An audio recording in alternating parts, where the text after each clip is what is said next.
Salut à vous et bienvenue dans 100% Jeunesse, l'émission qui donne la parole à la jeunesse. Nous ne pouvions pas nous enfermer en studio avec un temps comme celui-ci, il faut en profiter. Et d'ailleurs, profitons de cette émission pour revenir sur les meilleurs moments de cette deuxième partie de saison.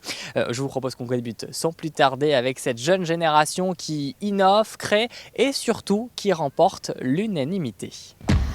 Avec plaisir, on va tester ça. Alors j'ai amené les deux objets les plus emblématiques. Alors si c'est confortable, je finis l'émission comme ça. Ouais, avec plaisir. J'ai amené les objets les plus gros. Alors je vais te proposer une position, donc une position avec le coussin arrière qui permet de se poser en général la tête, un autre sur le corps qui va permettre d'être vraiment enveloppé et un autre qui est souvent mis sous les genoux. Voilà. Qui est souvent mis sous les genoux, qui permet vraiment, la combinaison de ces deux coussins qui sont assez grands, enfin du matelas puis du coussin, permettent vraiment d'avoir ce sentiment d'être installé confortablement, donc ça apporte une certaine sécurité, avec une certaine mollesse des matériaux, mais sans que ce soit anxiogène, et en plus avec un coussin qui va venir t'envelopper, et qui peut avoir des bras totalement mobiles, donc qui peut s'adapter à toutes les postures. Une anecdote sur cette application que vous êtes en train de mettre au point, c'est que vous avez eu l'idée une semaine tout juste avant le premier confinement en mars 2020 et quelques semaines après, on a vu des milliers de Français dans leur salon, dans leur cuisine, dans leur chambre faire du sport à travers justement d'applications. Vous voulez réellement réconcilier les gens avec les activités physiques, c'est ça ? Oui. C'est ça, totalement. En fait, on a eu cette idée une semaine avant le confinement, comme vous avez pu le dire. Et c'était un signe un peu pour nous. On s'est dit, les gens ont envie de bouger. Donc ça confirme un peu l'idée qu'on a. On a fait une formation qui est la formation de STAPS en master pour faire enseignant en activité physique adaptée. Mais finalement, quand on sort de cette formation, il y a beaucoup de gens qui ne connaissent pas ce métier d'enseignant en activité physique adaptée. Alors on s'est dit, il faut vraiment porter ces valeurs, montrer que ce métier existe, que c'est différent que du métier de coach par exemple, et que c'est vraiment quelque chose qui a un but de santé. On s'est rendu compte aussi que les applications mobiles, c'était un support qui était vraiment très utilisé, encore plus en temps de Covid. Donc ça a été pour nous vraiment un signe, comme si finalement on nous poussait à faire un petit peu ça. Vous étiez un peu précurseur, c'est ça. Voilà, on voulait vraiment rechercher ce côté éco-responsable via également le support, mais aussi en fumant dans les anciennes bouteilles de gin qu'utilisait la distillerie du Castor. La distillerie du Castor, donc, qui produit ce gin assez incroyable. Donc, comme je l'ai dit, il est parfumé au poivre de Timut. Et on va donc venir terminer le cocktail avec une bière, puisque la Lorraine est quand même une région donc, qui apprécie la bière, qui en produit. Et donc c'est la bière de mon village on ne peut pas faire plus local. Donc ici on travaille avec la brasserie Mature, donc avec qui on travaille sur cette bière qui est une bière blanche qui va venir apporter la fraîcheur parce que elle est parfumée notamment à l'agrumes, à l'orange et au citron. D'accord, et donc là vous allez mettre le cocktail. En plus on a une petite bestiole qui nous a rejoint sur ce plateau. C'est peut-être les odeurs de sapin qui nous l'ont amené. Donc là vous mettez le cocktail sous une cloche, c'est ça alors ? Sous une cloche parce que donc on va terminer ce cocktail en fumant le cocktail. On va le fumer aux épines de sapin des Vosges. Et donc on va avoir cette fumée qui va descendre petit à petit donc, dans notre bouteille, qui a été encore une fois donc, coupée par nos soins. On a cette brume qui va venir envelopper notre cocktail, puisque le nom du cocktail, c'est la brume du Donon. Donc c'est impressionnant. L'idée, c'est qu'après, on serve le cocktail directement au client et on n'a plus qu'à déclocher et donc la fumée s'échappe. Voilà. On va le faire en live, non ? Eh bien, on va le faire. On va déclocher. Je peux venir déclocher ou pas ? Allez. Allons-y. Je vais venir déclocher. C'est la toute première fois que je décloche. Donc j'espère ne pas rater un petit peu. Donc c'est très simple. Quelle odeur. Oui. Donc il y a juste à lever délicatement. On fait tourner un petit peu pour dissiper la fumée. On va pouvoir voir donc la fumée descendre du cocktail et donc s'échapper. Il ne faut pas que je me rate. Non, non, attention. Donc là, je lève et je fais des petits tours, c'est ça ? Exactement. Et tout va sortir. Grosse responsabilité. Hein. Attention, on lève bien droit. Voilà. Et donc là, on a la fumée qui se dissipe. Impressionnant. En avril, rappelez-vous, il était venu en plateau pour la sortie de son ouvrage « Un journal d'un borderline ». Alex Aube est diagnostiqué d'un trouble de la personnalité borderline alors qu'il plonge dans l'alcool, les médicaments. Comment va-t-il s'en sortir? Voici ses explications.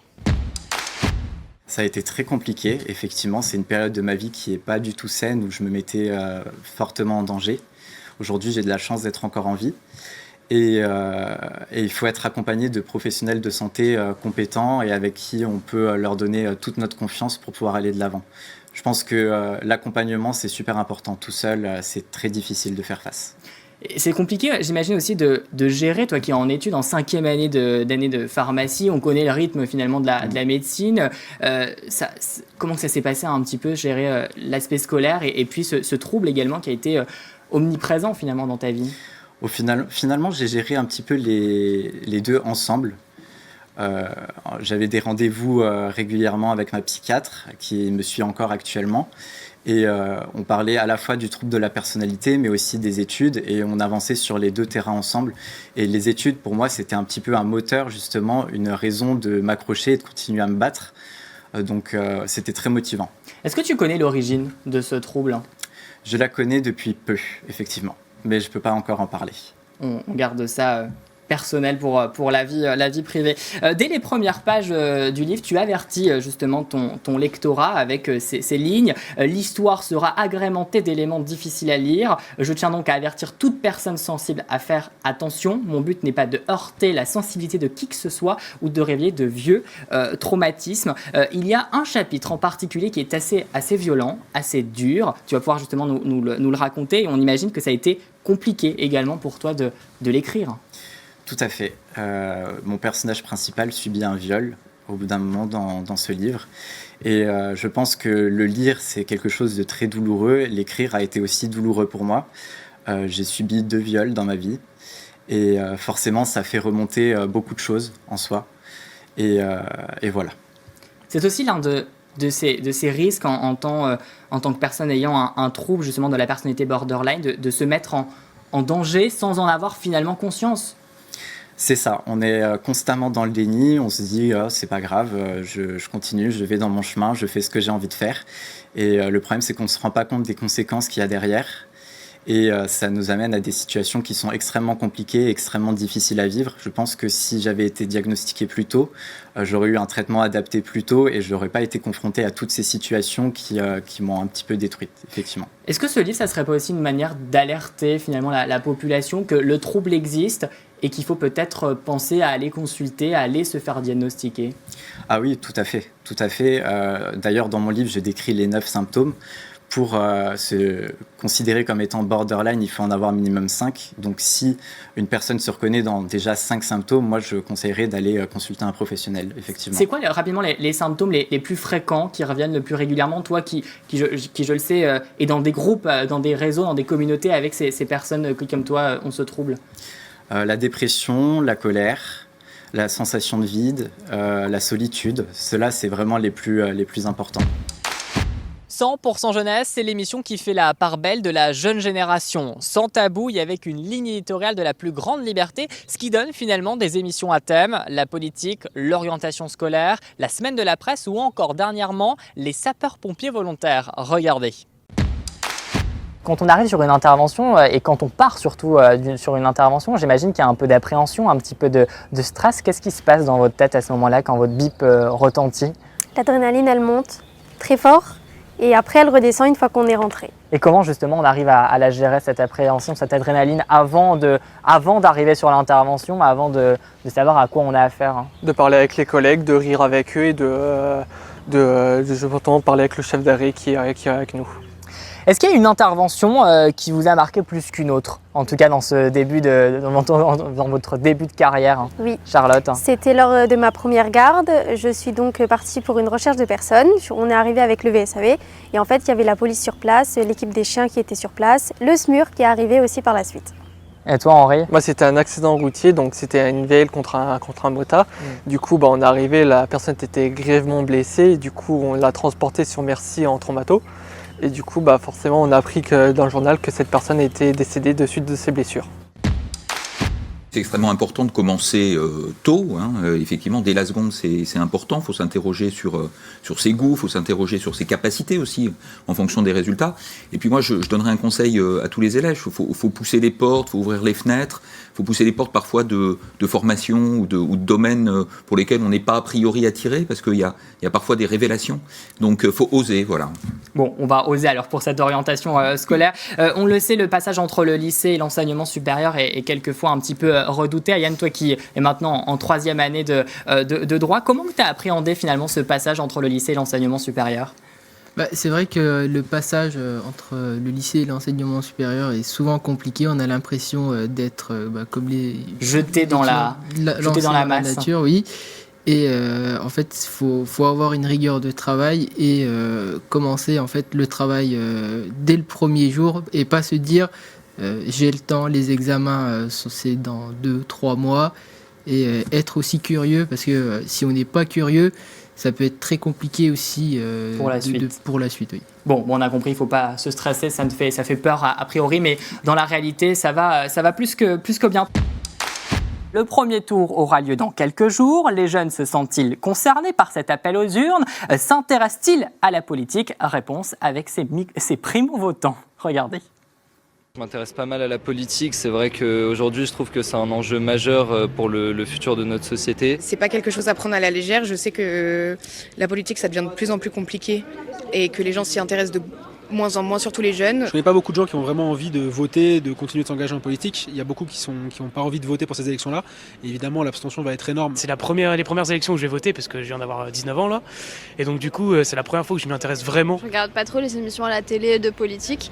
Après, moi, je trouve que c'est intéressant et puis c'est important parce que ça concerne notre vie de tous les jours, notre vie quotidienne. On s'en rend pas forcément compte, mais toutes les décisions qui sont prises, ça impacte notre quotidien au final.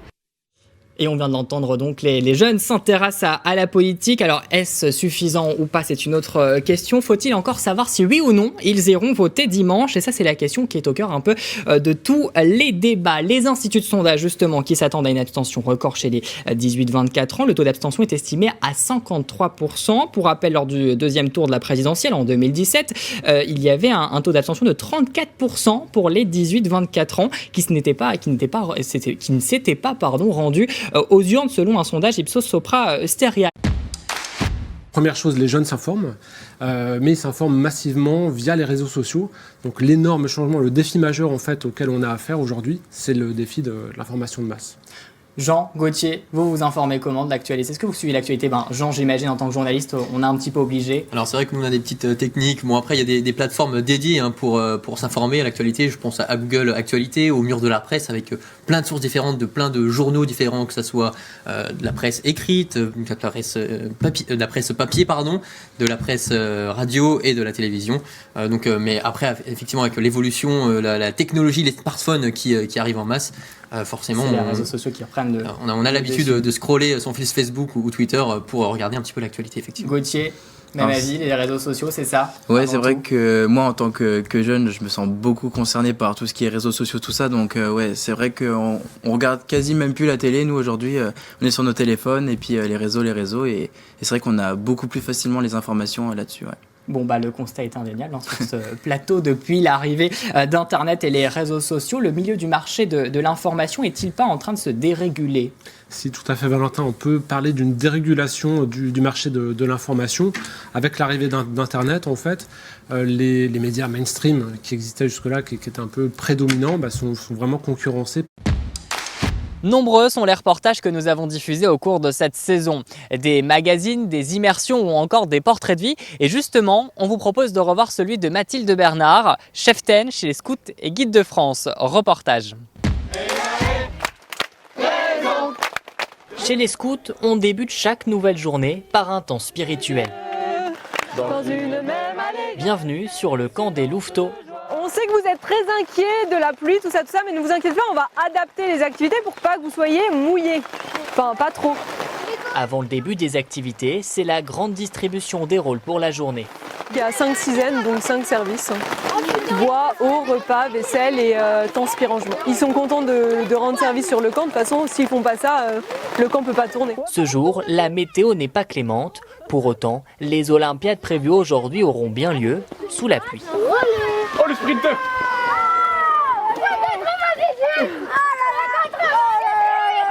Tandis que les activités se poursuivent, Mathilde doit préparer le repas de ce midi. Mais l'intendant qui doit ramener les aliments est encore aux courses. Mais nous sommes en retard.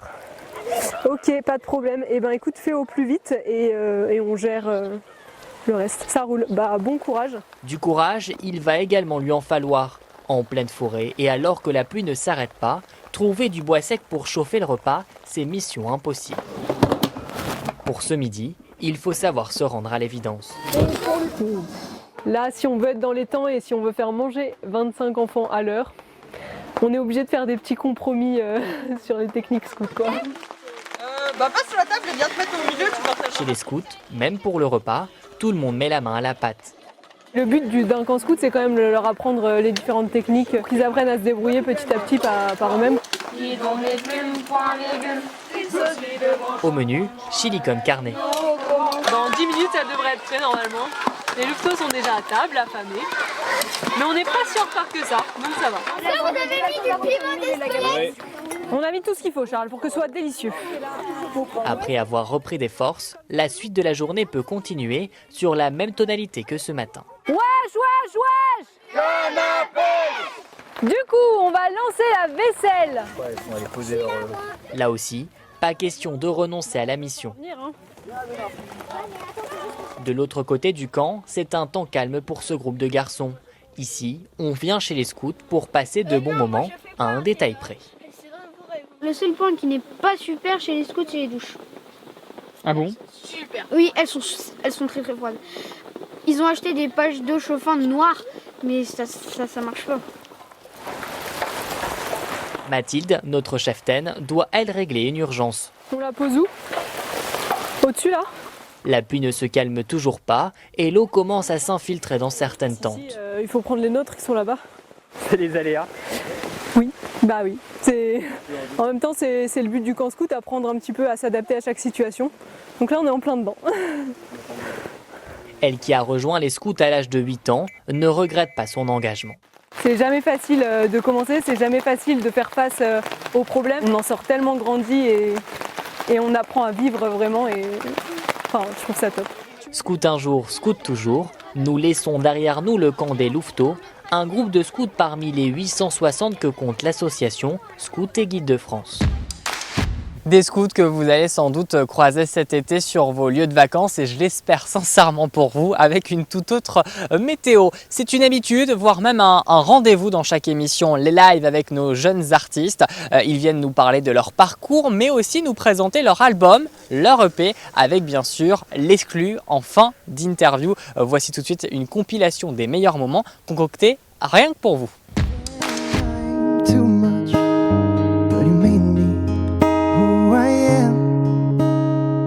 I remember you smiling and said goodbye to half of me.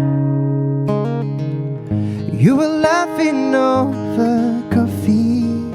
I was falling head over heels, lost in that space where one look at your face and I let go of the wheel. And I will bring you flowers, 'cause you give me butterflies, reasons to live, sunshine every day, that is what you give. Oh, I know I was lost and now I know why I was waiting for you.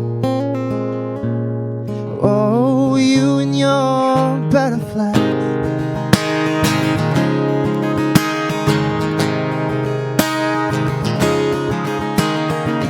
I live for your words, it's like they will turn the key. Everyone should feel love like this, like you to me. I was an island, everyone just sitting by. I need you before I knew why. 'Cause you give me butterflies, reasons to live, sunshine every day, that is what you give. Oh, I know I was lost and now I know why. Hope that you've been even in the time of your life. You just remember, you gotta hold it thing twice.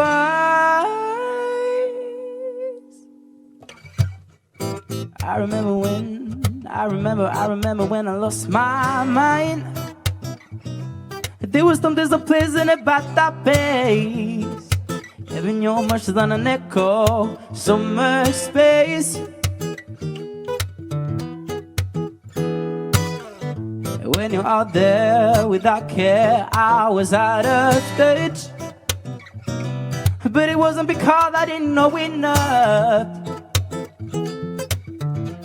I just knew too much. Those that make me crazy. Those that make me crazy. Those that make me crazy. Just like me. My ear was in the heart, so in the heart I want to live. And I remember he's thinking I want to be like them. Soir sur un banc, 5 minutes avec toi, et regarder les gens tant qu'il y en a. Te parler du bon temps qui est mort et qui reviendra, en serrant dans ma main tes petits doigts. Puis donner à bouffer à des pigeons idiots, leur filer des coups de pied pour de faux. Et entendre ton rire qui lézarde les murs, qui sait surtout guérir mes blessures. Te raconter un peu comment j'étais minot, les bons becs fabuleux qu'on piquait chez le marchand, car en sac et minto, caramel à 1 franc, et les Mistral gagnants. À remarcher sous la pluie, 5 minutes avec toi, et regarder la vie tant qu'il y en a. Te raconter la terre en te bouffant des yeux, te parler de ta mère un petit peu, et sauter dans les flaques pour la faire râler, bousiller nos godasses et se marrer. Et entendre ton rire comme on entend la mer s'arrêter, repartir en arrière. Te raconter surtout les carambars d'antan et les cocobouers, et les vrais roudoudous qui nous coupaient les lèvres et nous niquaient les dents, et les Mistral gagnants. C'est ainsi que se referme cette émission. J'en profite pour vous rappeler que vous pouvez dès à présent voir et revoir l'intégralité de ces numéros sur notre site internet moselle.tv, rubrique 100% jeunesse. Quant à nous, on se donne rendez-vous le mardi 28 juin dès 19h pour la dernière émission de la saison. Et oui, c'est déjà la fin, mais on a plein de bonnes choses à vous annoncer. Donc rendez-vous dans 15 jours. Excellente soirée à vous. À bientôt. Salut.